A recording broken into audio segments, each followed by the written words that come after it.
அன்புள்ள நண்பர்களுக்கு வணக்கம். நான் உங்கள் சோழநாட்டான். தற்போது சட்டசபையில் ஐயா சச்சிதானந்தம் ஐயா ஒரு கோரிக்கை வைக்கிறார். அதாவது பழனி பக்கத்தில் மாலிப்டோனியம் சுரங்கம் அமைக்கிறதுக்கு ஒன்றிய அரசு முயற்சிக்குது அப்படின்னு சொல்லிட்டு. ஐயா, உங்களுக்கு ஒரு கேள்விங்க. ஒன்றிய அரசு முயற்சிக்குது, ரைட்டு, ஓகே. அதை தமிழக அரசு எதிர்க்கணுமா இல்லையா? அதை விட்டுட்டு ஒரு பார்லிமெண்ட் உறுப்பினர், ஒரு பாராளுமன்ற உறுப்பினர் நீங்கள் போய் தமிழக அரசுக்கிட்ட சொல்லாமல் நீங்கள் இதை ஒரு கோரிக்கையாக கொண்டு போய் வச்சுக்கிட்டு இருக்கிறீங்களே, இந்த தமிழக அரசு உடன்படாமல் ஒன்றிய அரசு செஞ்சிருமா கேட்டால் என்ன சொல்லுவீங்க? மத்திய அரசு சக்தி வாய்ந்தது. அப்போ என்னத்துக்கு மக்கள் இந்த கிராம சபையெல்லாம் எதுக்கு இருக்குது? இந்த கிராம சபையில் தீர்மானம் போட்டாலே அந்த திட்டங்களை ரத்து பண்ண முடியுமே, ஏன் உங்களால் பண்ண முடியல? கிராம சபையில் பேசினாலே அடித்து நொறுக்குறீங்களே உங்கள் திமுக, உங்கள் கூட்டணி கட்சிகள்லாம் சேர்ந்து.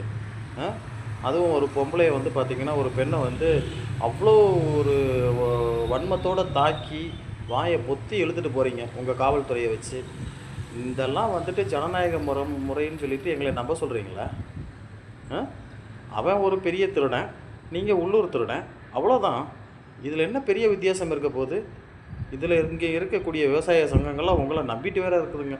எல்லாம் இதுங்கெல்லாம் நம்பிக்கிட்டு இருக்குதுங்களா, இல்லை உங்களுக்கு கூட்டாளியாக இருக்குதுங்களான்னு எங்களுக்கு ஒரு டவுட் இருந்துக்கிட்டே தான் இருக்குது. அந்த டவுட்டு கிளியர் ஆகும்போது இங்கே இருக்கக்கூடிய விவசாய சங்கங்களுடைய முகத்திரையை நம்ம கிழிச்சு எரிஞ்சிட்டு விவசாயிகளுக்காக ஒரு புதிய இதை கட்டமைக்க போகிறோம். அது நடக்கும், கண்டிப்பாக நடக்கும்.